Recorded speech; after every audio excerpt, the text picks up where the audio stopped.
Hey, Pens fans.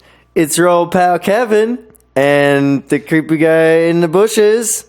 That's me, Chris. All right, now that we got that going, what do we want to talk about, Chris?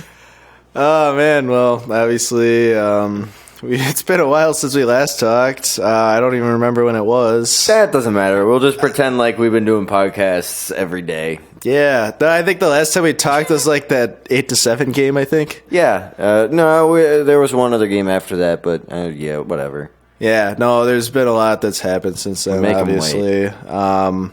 It's between, like, Malkin got injured, now he's back, and then Letang's back. He's been back for a little while. There's been some ups and downs in there in terms of, some winning streaks, some losing streaks. And now we play a bunch of really... some bad. Yeah, now we play some really shitty teams, so hopefully that's going to be a winning streak. Yeah, and then we'll play some good teams, and then we'll play some bad teams. Yeah. 'Tis the circle of life. Not to get too philosophical on our listeners. Yeah, well. I don't think we have to worry about that, though. This is part a philosophical podcast. Well. I don't know. We'll keep building on that a little bit. Yeah. For now, we'll focus on the hockey a little bit more. Sounds good. Okay, so we just kind of rewatched a little bit the game from last night. Just as like a refresher. And I don't know, Penguins dominated the Canucks. The Canucks are just such a bad team. Like, I know that they're like somewhat decent in the standings, but they've just been propped they're up around 500. Yeah, and that's only because of like how good Ryan Miller has been this season, I feel like. Yeah, he's been playing really well, it seems like. The Pens had a lot of shots, and they had a lot of chances against the game. As they say, it could have gone a lot worse. They had what looks like 42 shots. So, I mean, Miller played pretty well. He didn't play as well as Murray did, who didn't have as many, threats. But, I mean, Murray's Murray. He's just so solid. Yeah, what does Murray have, like a 14-year age advantage on him or something? That might help a little. But, yeah, no, obviously Murray is, like, He's just been looking so strong this whole year. He's just building on what he did last year, which obviously was really impressive. If he keeps doing this, obviously... I mean, he's been strong since I started following him when he was, I think, 8. He played for the Mascatucket Mite Triple A's, and I remember I was there. His grandfather would be there. His grandfather would just get done from the soybean farm, and he'd be wearing his overalls there, cheering on his son. And I know that each game he's thinking about his grandfather there from the whatever, wherever I said whatever's. Well, Pierre saw him back when he was 4. No! When he played for the Thunder Pierre Bay. Always goes deeper. No! The Thunder Bay Ice Raptors. Damn you, Pierre! That Pierre, man, he's just so knowledgeable about the game, and no, I'm just kidding.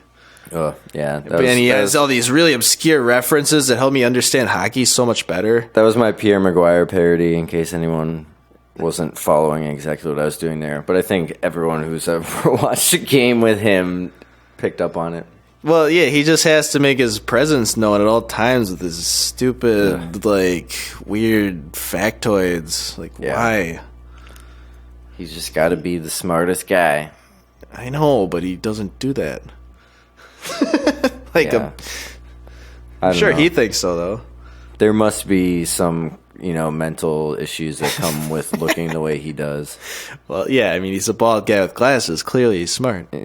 Yeah. Why did they let him on TV? Just NHL. Yeah. No, well, that's the worst part about NBCSN and just, some of these, even, Sportsnet is kind of run into the same thing. Instead of getting these knowledgeable guys who can actually teach you something useful and interesting that you might not have known, they just get these guys who just have their stupid hot takes all the time, Jeremy Roenick and Milbury. Why? I don't get it. They suck. Yeah, basically. Yeah, that was this is, the All-Star break has happened since. Yeah, that was one thing I was hoping we'd talk about a little bit. Yeah, that was another issue with the All-Star crap, was the way that they had those idiots interviewing the players down on the ice, like the skills competition. I only watched like parts of it, after it had already happened. But the shit that I saw was the normal interview guys like Jeremy Roenick and Pierre, like trying to like get the players to say something funny. But the players are never going to say anything funny because they're not really funny. They're hockey players. They're boring mostly. Like occasionally they do stupid shit, but they're not going to do it on cue. And if they try, it's going to be really ugly. And that's all that was happening. And then they'd try to get like Crosby to say something funny. He's just like, "I'm Crosby. I'm a hockey robot. Thank you for your question. Here is your answer."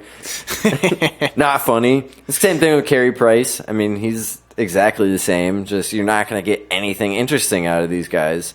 Yeah, no, I'm sure there's some like interesting personalities in there, like somewhere, but they're not necessarily. They're forcing it though. It's not good. Well, right. I don't know. It's just some of these guys, like, yeah, they're the captains of their team because they're the typical, like, I don't know, like they have that hockey mindset of like. They just like they're productive on the ice. They don't really show their emotions too much, like or they like I don't know, you know what I mean? It's the typical hockey personalities. Yeah, they don't bring extra nonsense. Yeah, exactly. Which is what the NHL wants them to do. And they're like, "Oh, be funny, guys," but they're not. They're not going to be funny. Well, I think they need. What I was saying is, I think they need to have some. They've had good comedians before, occasionally. Usually it's bad comedians, but sometimes they've had good ones. I think they need to have comedians there, like Canadian comedians who know hockey and who can fuel the humor that the NHL wants so badly, apparently. And then the players can just laugh at whatever the comedian is saying. The players don't have to be funny because they're not gonna be. Well, that's the thing. If you like. And that's, I don't know, like some of these guys, like just look at the Penguins like roster. They got some guys who can be like situationally funny and stuff in the locker room, like like Fleury and like Malkin. But you have to like put the right atmosphere in place for it to happen, not just like Milbury be funny. Yeah. It's not gonna work. Well, Milbury, he's probably got to be the worst. But like he knows what funny is. Well, no, or like Roenick or whatever, like. Yeah, they're just bad. Because those guys aren't funny, and they're trying to get other not funny people to be funny. Right. Yeah. And it just ends up being punishment for all of us, and the NHL suffers because no one wants to even watch that.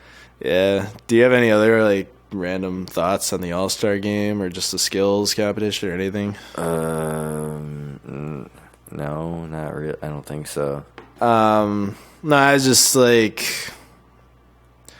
most of it is kind of dumb, I feel like. Yeah, no, it is. Like, I mean, the 3-on-3 format is kind of cool, I guess. It's better than, like, I mean, the 5-on-5, like, obviously, I don't know. They did it so many times in so many different ways. At least they're trying something new. I don't know if they'll, like, the 3-on-3 will, like, work forever, but at least, like, it opens up some space and allows for like more scoring and stuff, and like a faster paced game. Yeah, that's true. I don't know. I think at the same time, it seems like it takes some guys off the ice. It's maybe it allows you to focus on certain players a little bit more. But I don't know.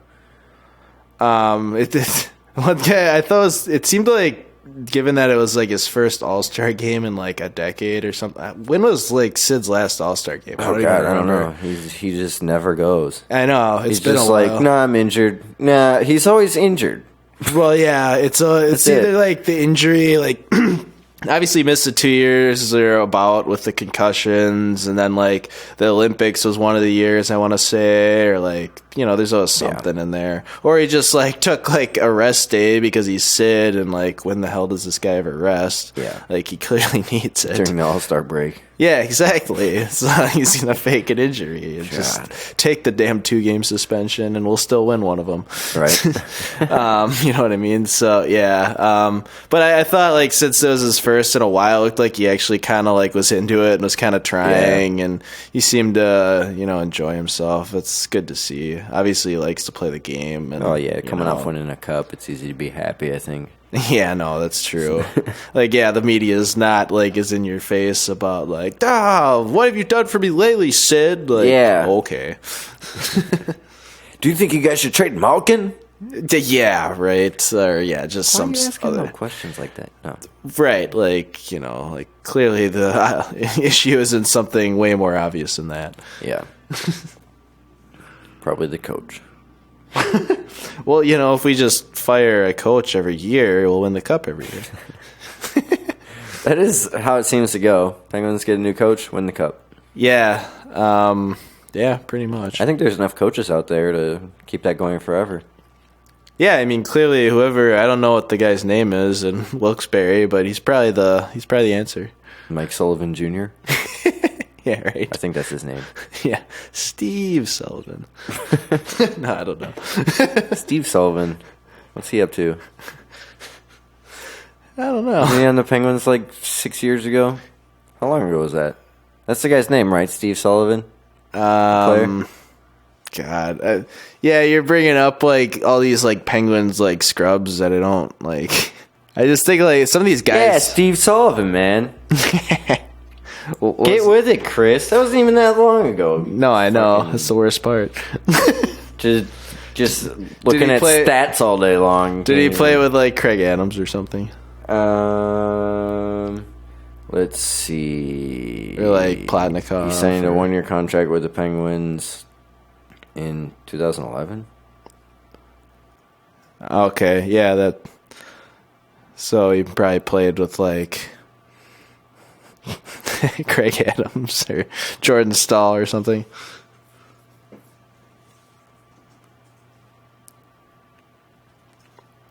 Or Steve Downey. I'm looking it up.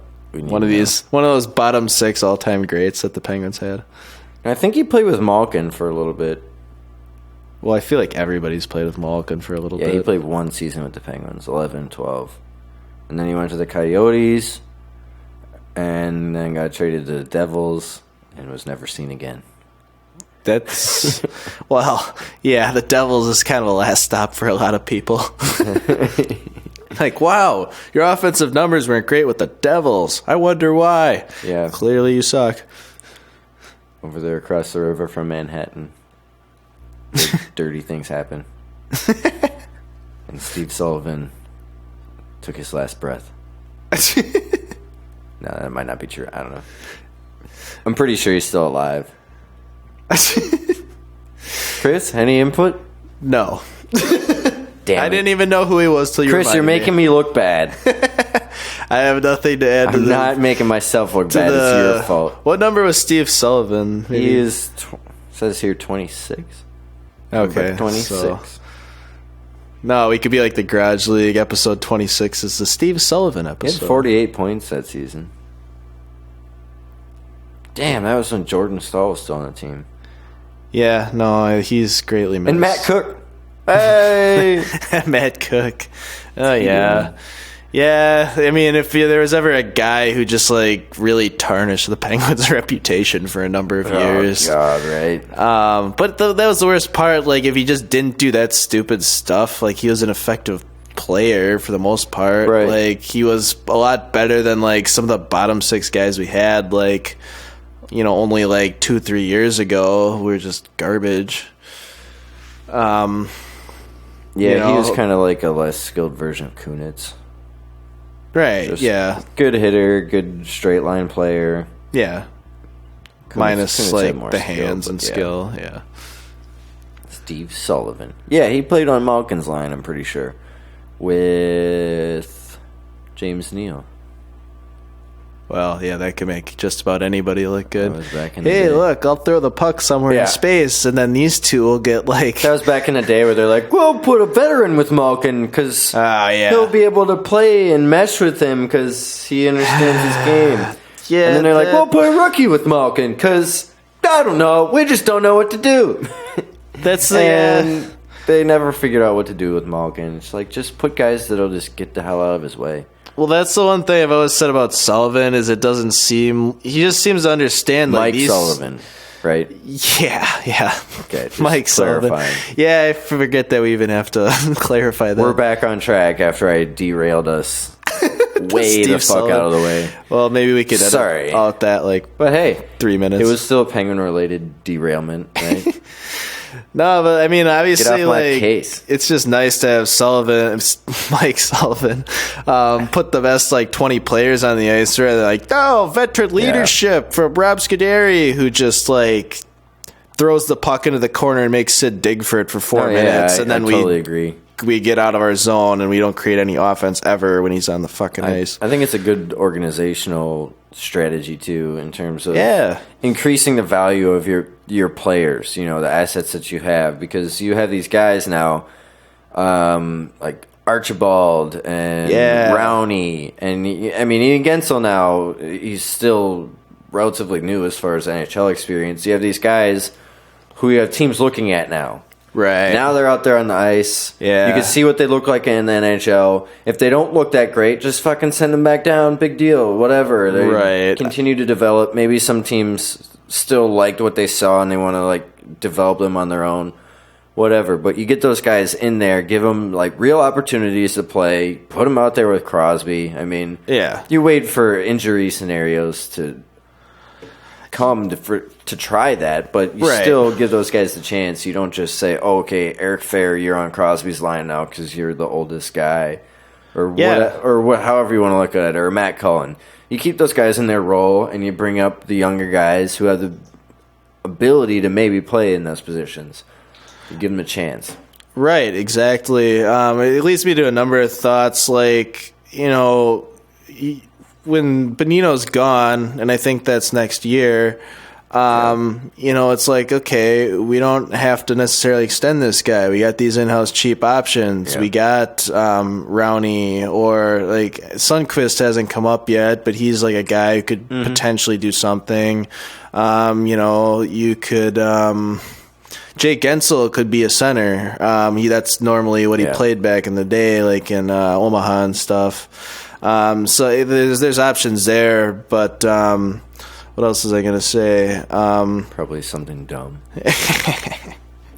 Well, but I think you're right. Just having these players out there. You create competition for these spots, essentially. Exactly. You make it so, the best player wins, essentially, rather than, I'm just going to give this to Rob Scuderi every night so that we can just watch him fuck up, all the time, and just, be a drain on everybody, when he's on the ice. I haven't seen that under Sullivan. You even hear Kunitz talking about that and saying that, they were asking him if it's nice if it felt like old times being back on Sid's line, he has been recently with Sheary out and Rust out. And he was saying, he said that it feels good, but it doesn't feel like old times because they have all these new guys here, and he knows that it's competition. You have to earn your time there.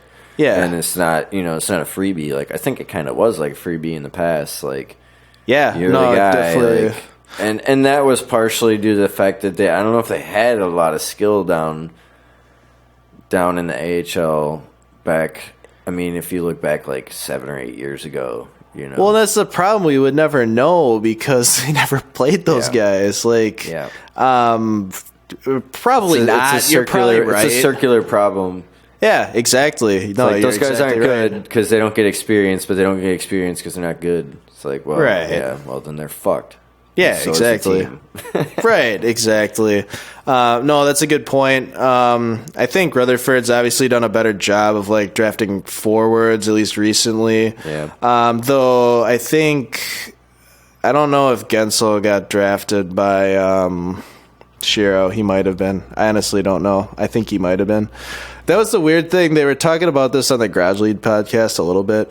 They were talking about how, I mean, obviously it seemed like Shiro's strategy was to draft all these defensemen like Dumoulin and Pouliot and Mata and all these guys. Yeah. And it seems almost like some of these forwards almost panned out better with like Sheary and Gensel. And obviously it wasn't his strategy, but it seemed like some of these late round guys who it took them a little longer to develop. Like you look at, what is Sheary, like 26 or something? I don't know exactly what their age is, but they're not like super young, like OHL type guys who are only like, 18 or something. Well, Sprong's like the one exception there. 24. Right, okay.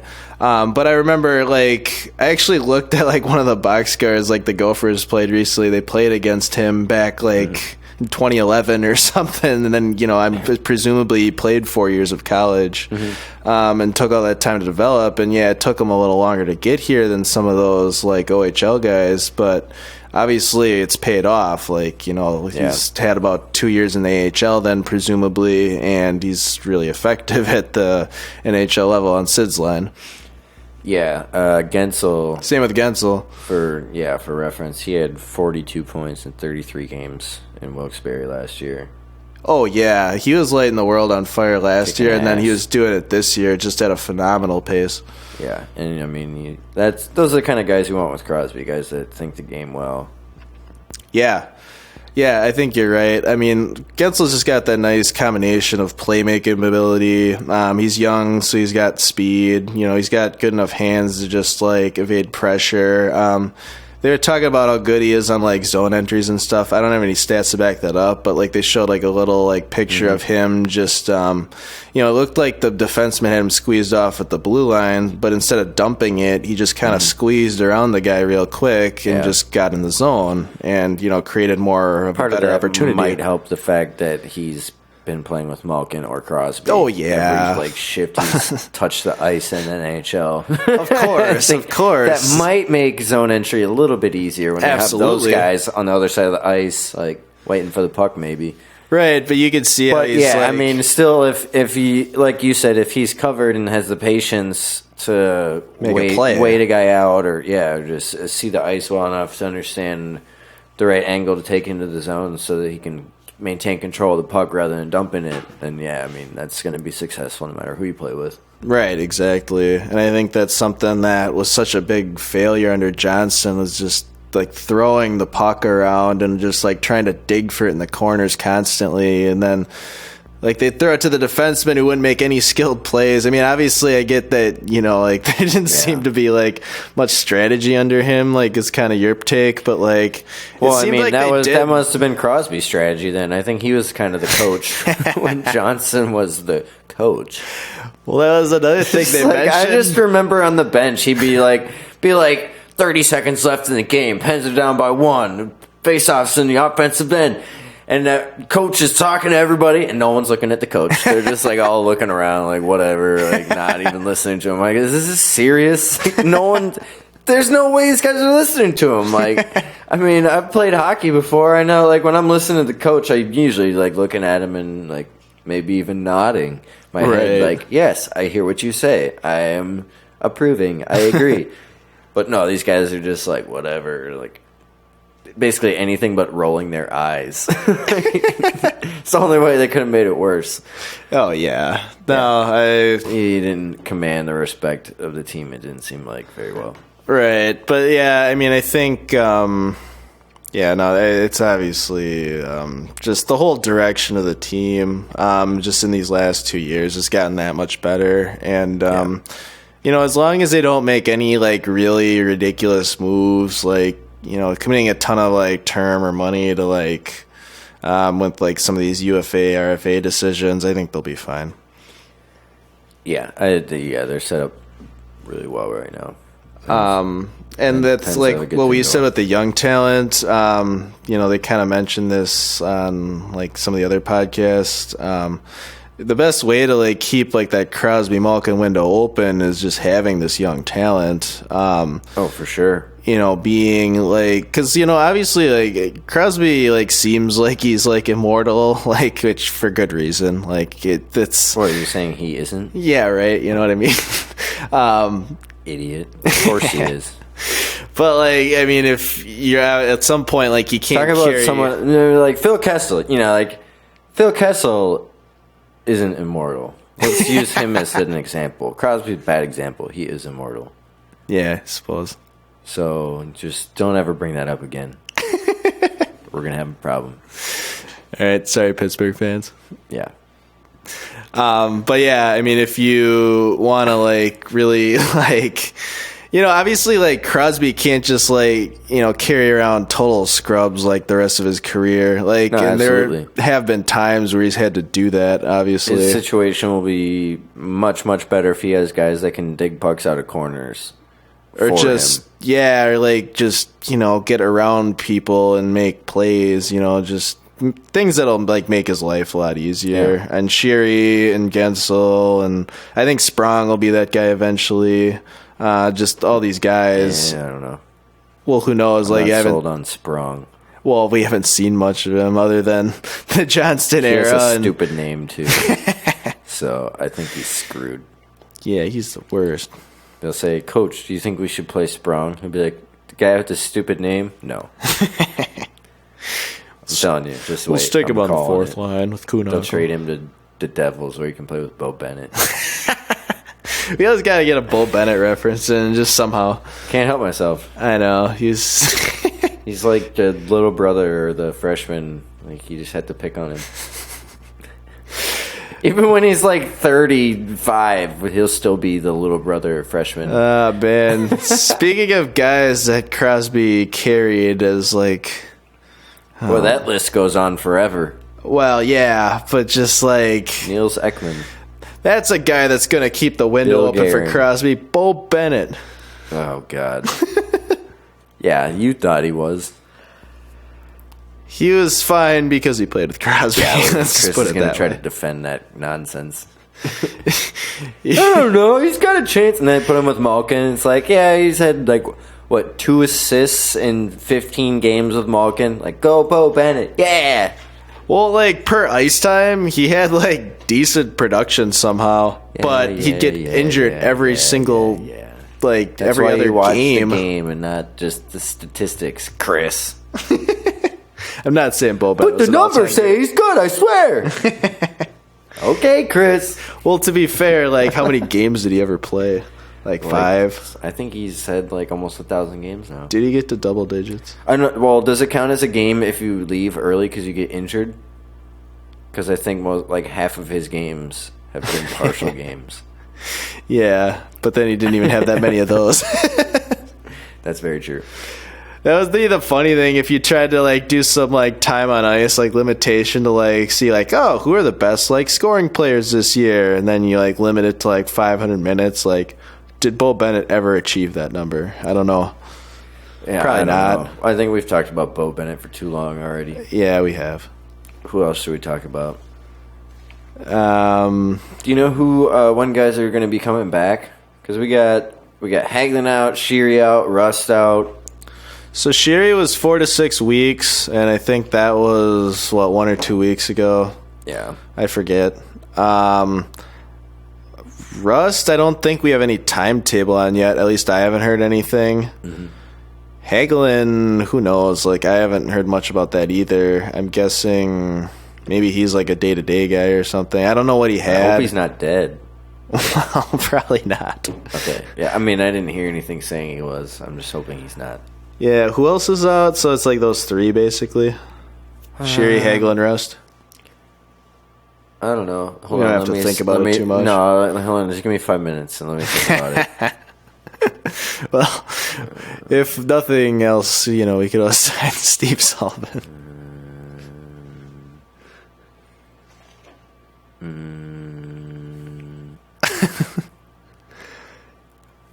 do do do do do Yeah, I'm still thinking.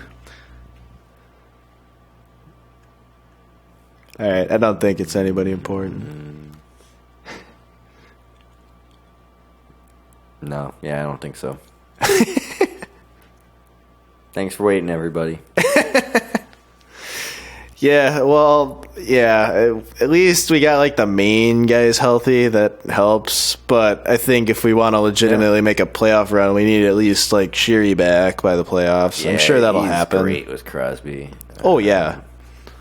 I wonder if he would be good with Crosby and Gensel, too. I'd rather see... Yeah.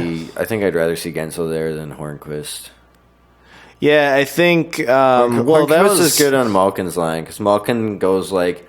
He does all his, like, shit. He does his Malkin shit, where he just, like, skates around the rink 7 times. Creates a whirlpool. And Hornquist can just stand in the middle of that and, like, punch the goalie or whatever he wants to do. It's perfect. Just get the rebound or the deflection. Yeah. No, I mean, obviously, Hornquist is one of those guys who scores within, like, 3 feet of the crease. So, just let him stand there in the middle, do his thing. And then Kessel, I like Kessel out there with Malkin. They read each other pretty well. Yeah. Kessel has the patience to play with Malkin. Yeah, I think... Has he played much with Malkin recently? It seems like they always keep putting him with Bonino, which... Oh, they played together last night. Was it like... Yeah, well, obviously they scored that goal together. I don't know if that was like a broken like shift or if that was like... I didn't look at the starting lineup for last night. Maybe they were together. I don't know. Usually they don't put them together, though. I'm looking at the lines now. I'm going to see... All I can see right now is the top 4 lines. Right. I'm going to look at all the line combinations. Sure. Oh, yeah, you're looking at Dobber Hockey. Your place for lines. No, these are all stats that I track myself. No, that's bullshit. That'd be really hard. I am a liar. Or a computer programmer. Yeah.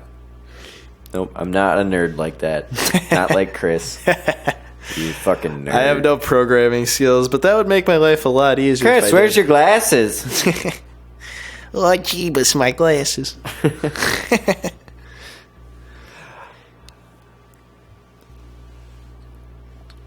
Well, so let's see here. The last game. Okay, so wait, what the fuck? I'm looking at the whole season. Sorry. Anyway, over the whole season so far, the 4th most common line combination is Kunitz, Kessel, and Malkin. So Malkin's most frequent combination has been with Kunitz and Kessel over this whole season. I'm going to look at the last game now. Yeah, it's interesting. So, yeah, they do play together, bitch. Suck it. No, I'd be curious. Chris is crying right now for people who can't lines see. Were for yesterday. There's tears streaming down his face. Oh, yeah. It was you got served. See, he's crying. Don't cry, Chris. That's South Park. Like you got served. And they're like, well, you got effed in the A. Yeah, I don't know. Cool South Park reference. They just played together a little bit. Looks like Kessel was with Bonino more often. Right, that's usually what they do, and I think the idea is they were all out of whack last night. Kessel to like basically carry Bonino. At least that's what it seems like. Yeah, obviously, like Bonino hasn't been like as impressive this year, so it's not like they can just kind of roll out the HBK line against anybody. Right. But they do want Kessel to like kind of. It seems like they need like guys to drive every line, and they're trying to like split the wealth rather than like just forming a really like great top six. Well, that works when we're as deep as we are. Well, yeah, absolutely. In the past, that hasn't really been the case, where your bottom six is so weak, or you're supporting top six. Your bottom couple of guys in your top six aren't that good, right? I mean, and your bottom six pretty sucks. Limited. But now we're in a position where, we can split up Crosby, Malkin, Kessel on the different lines. Right, and we have all those other guys that can fill in and actually like carry some weight. Yeah, not literally have like Crosby do everything and Malkin do everything. Right. And Kessel do everything. Like that's not really good formula. Right. And then they're playing like 20-something minutes a night, and then they're on the ice together because they're down a goal, or like they have the depth to just kind of stick with lines and keep the shift short, essentially. Yeah, it's a good situation when you have a team that's that deep. I mean, I wish the defense was a little deeper, but I don't know. I'm pretty confident in our defense, especially with the way we control the puck most of the game. I think it kind of takes a little bit of the liability away from the defense. Yeah, so that's kind of my biggest concern this year is like our defense in terms of they just give up a lot of like shot attempts. And so like earlier in the year, like they were kind of talking about this on like the Garage League podcast. They're talking about how like our possession numbers are pretty pedestrian. Like they're kind of just middle of the pack or like okay. But like our scoring chances and expected goals were like well above average. They're like top 5 or whatever. But now like recently the last 25 games, that's kind of just merged. And I just whacked my mic. Be careful. Yeah, I was getting really animated like Pierre or Doc Emmerich. No, but so like those numbers have kind of merged, and now like everything's kind of pedestrian. Like the expected goals, the scoring chances, like the possession numbers are still there. So that's where I'm a little concerned. Obviously, this team can score a lot of goals. Like I'm not concerned about that part. They're good at that. Yeah, like they're top of the league by like they're the top of the league. What I'm concerned about though is like how just they're like in terms of like how many like scoring chances and shots against they're like giving up. It's like bottom 10 or something like that, and that to me is what's gonna like kind of prevent us from being like an absolute favorite in the playoffs like we were last year. Like last year we were a little bit more average or like better in shot suppression and all that stuff. And that's where, I think, like, you think about how the playoffs work. Probably attribute that to, I mean, we did have Bo Bennett last year. Yes. I think that helped. Yeah, that was probably the answer.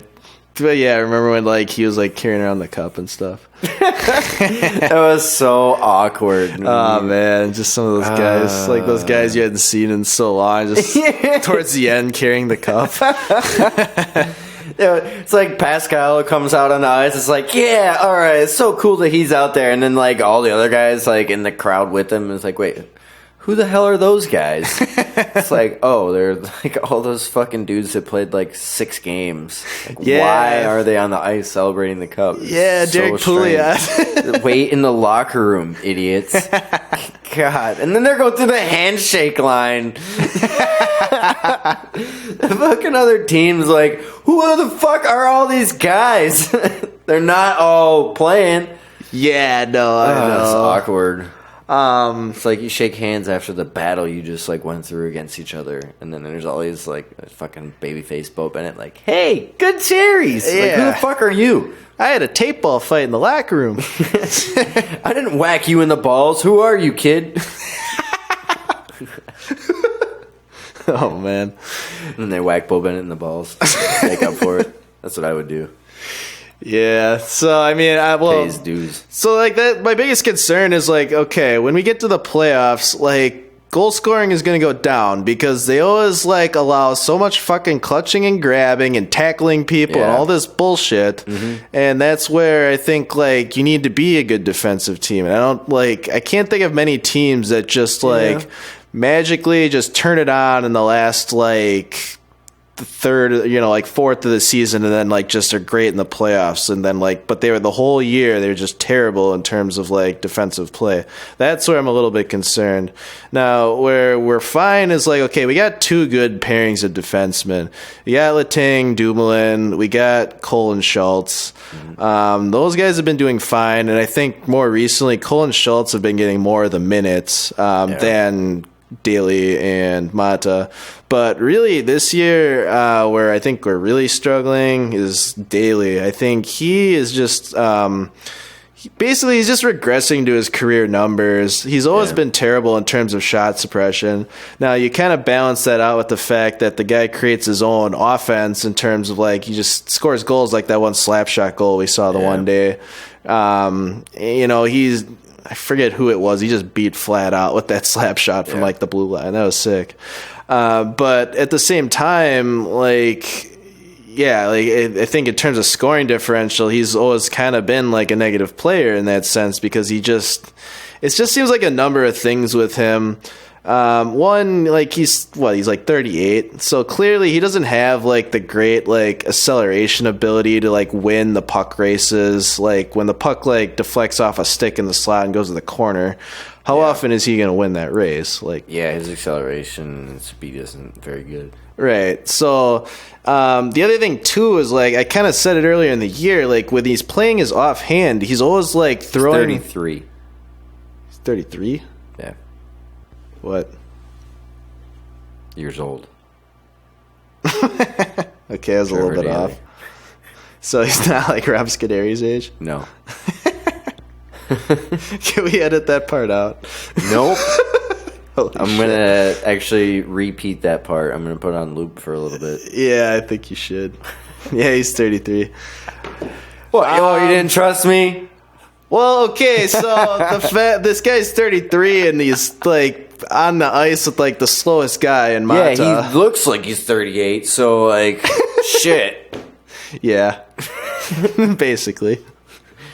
I legitimately thought he'd been in the league like forever, which he kind of has, but not that long. Yeah. He's not. Well, anyway, so my point is like, okay, between like the fact that he's just not good at like just general defensive play, like clearing out the net and stuff, I don't expect much out of Trevor Daley there. Yeah. In terms of like winning those puck races, I don't expect much. But then like I said earlier in the year, when he's playing his offhand side and he needs to like throw these like passes out of the zone, he can't like do it off the like along like the boards in like a straight line. He has to like throw these pucks off the boards and keep doing these stupid bank passes that just end up going straight to the other team. So of course he's going to have a ton of shots against because we're not getting like controlled zone exits and we're not transitioning well in terms of like, hey, we're just going to hit Crosby or whoever that winger is on that side of the definitely speed. noticed him doing that. They're doing the board wrap.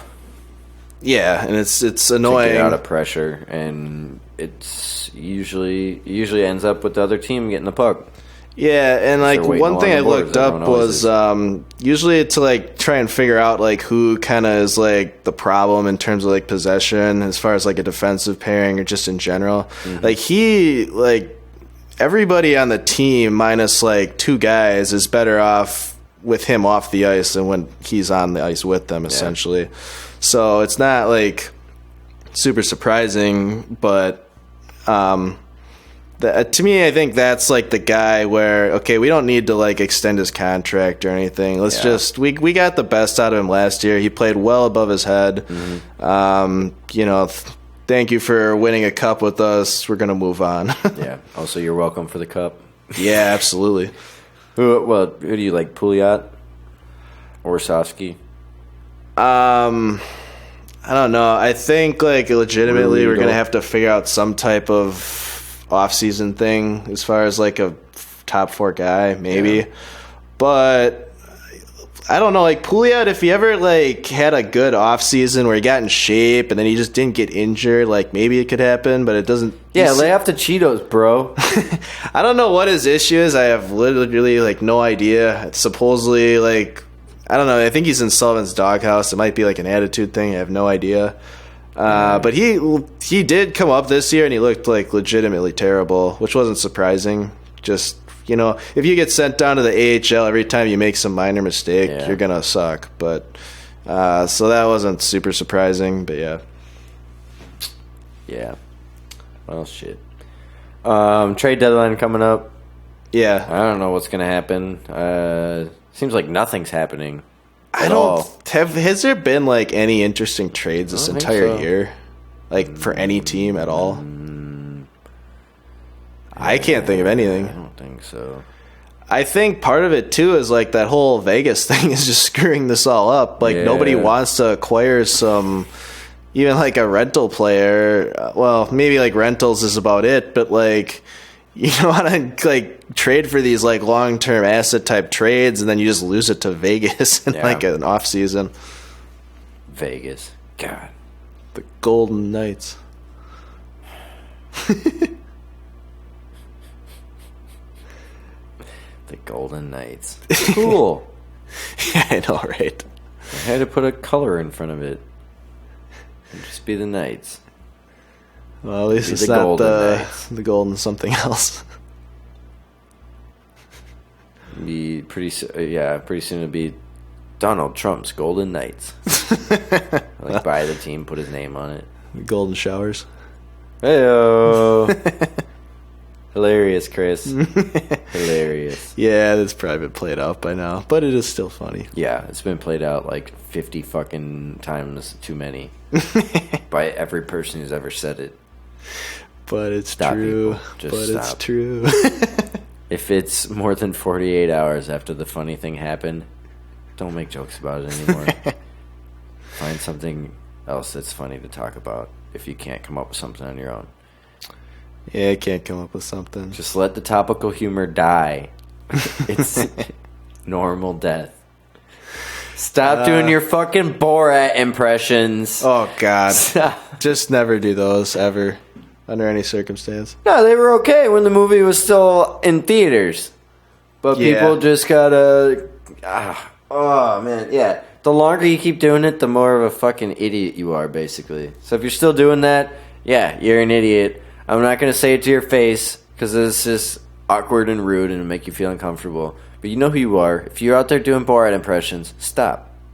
Yeah. This has been a public service announcement. Yeah, just don't. Just say no. Dare. Yeah, it's like meth. Just say no, except... What does DARE stand for? Drugs are really excellent. Well, yeah, that was the funny thing. I remember wasn't there some study where that was the gist kids of it. who went to DARE were like more likely to take drugs because they found out how much bullshit they were being fed. Oh, yeah. And then they're just like, maybe drugs are fine. Yeah. I'm like, curious about this thing that they're lying to me about. Yeah, like if like they say weed's gonna like kill you after you try it once, Sounds like pretty clearly cool. heroin's fine. Sign me up. Yeah, I'll take meth. What? I don't know what just happened there. Let's see. Penguins hockey. Back on topic. We never get off topic. Don't know what road we just went down. Well, so we were talking about like the trade deadline and stuff. Wasn't there a certain trade rumor? No, but kind of. I don't know. Well, they're talking about Fleury, obviously, and we're all wondering what's going to happen with Fleury. And then there's Matt Duchene too, but I don't know. I don't see Matt Duchene end up on the Penguins. I'd be surprised. I don't think he's a good fit. He's not a complete player. Yeah, I mean, I've watched a lot of Matt Duchene too. I mean, for just reference of why he's been on my fantasy team for quite some time, like 5 years. So he's a player I've watched a lot. And yeah.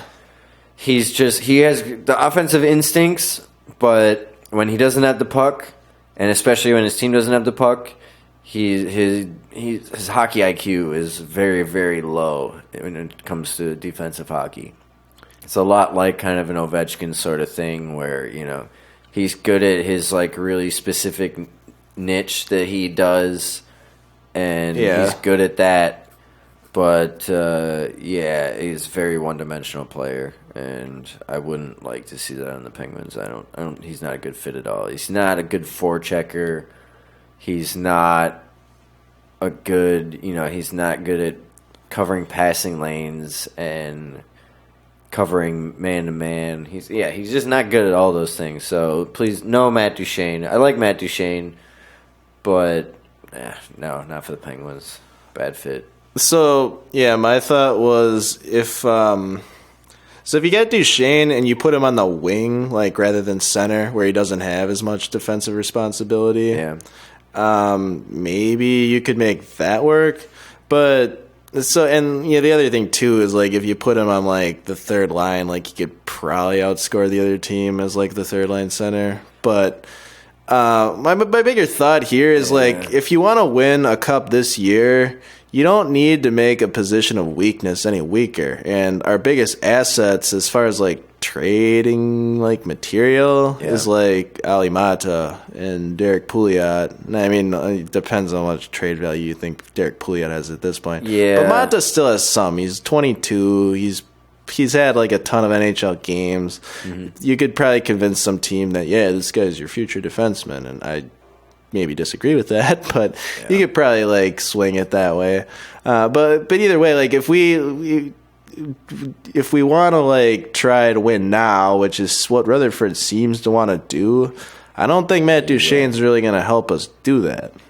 No, I don't think so at all. I mean, we're a team that's built on complete players right now. It's built on speed and intelligence. I mean, that's the way I look at it. The team is smart. They're, especially the forechecking and just the way they battle for pucks is they are using their heads. They're not just going in and trying to hit guys, whatever. Hopefully the puck bounces their way. That's very true. They're going in with meaning. They have a focus on how to get to the puck.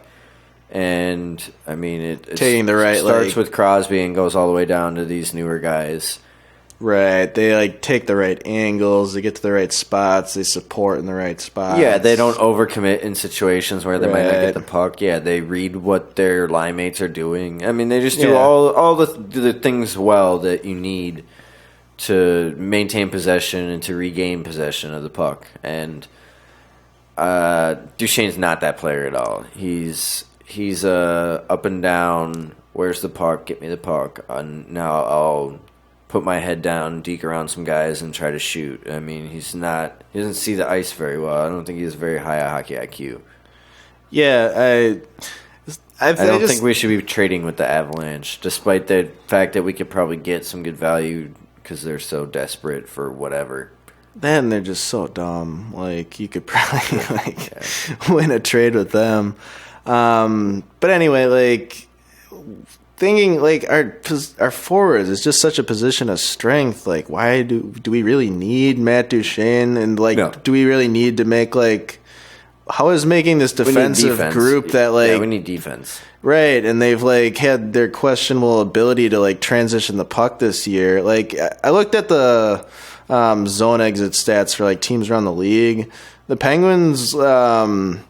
So as far as like getting out of the zone, like a good percentage of the time they were above average, but doing it with control, they were like below average. Yeah. And like we kind of talked about with Daly and Mata. Right.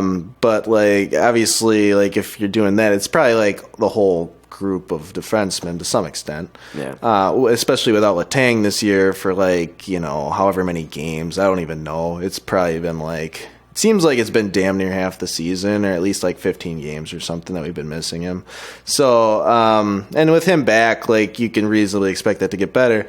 But like I said, if our defense is like the position of weakness that I think it is, we really don't need like. Why are we trying to improve the forward group, especially when we got this whole like Vegas thing coming up, and like that would just move Fleury for a good defenseman. That's I think our best scenario right now. Well, yeah, if we could swing that, that'd be great. So I think that's another thing we should maybe talk about is, like, it's so hard to, like, figure out what we could even get for Fleury. They were kind of talking about this, like the Hockey Hurts and Garage League podcast, like, when you have guys on just that you can get for basically free, like Yaroslav Halak, who are like above average goalies, and you don't have to commit like $5.75 million for 2 years. Yeah. You know what I mean? Like, it's hard to like, what is Fleury's trade value? What's the best case scenario with this? That was another trade rumor, is maybe we could like try and get out of this bind by like trading him for Niemi or something, and then just like maybe buying out Niemi like next year or something like that. I think he's pretty well respected. Yeah, I mean, and that was the thing. Like, there was like rumors. So the reason I brought this up was because there's rumors that the Stars might want to make that trade because obviously their goaltending has kind of sucked for a while now. Yeah. They've been below average. If they think like Fleury's the answer, then yeah, sure. They still have Lettinen though, right? Too. Yeah, no. So that's the problem is they got these two goalies who are tying up like $10 million out of 70, and neither of them are good.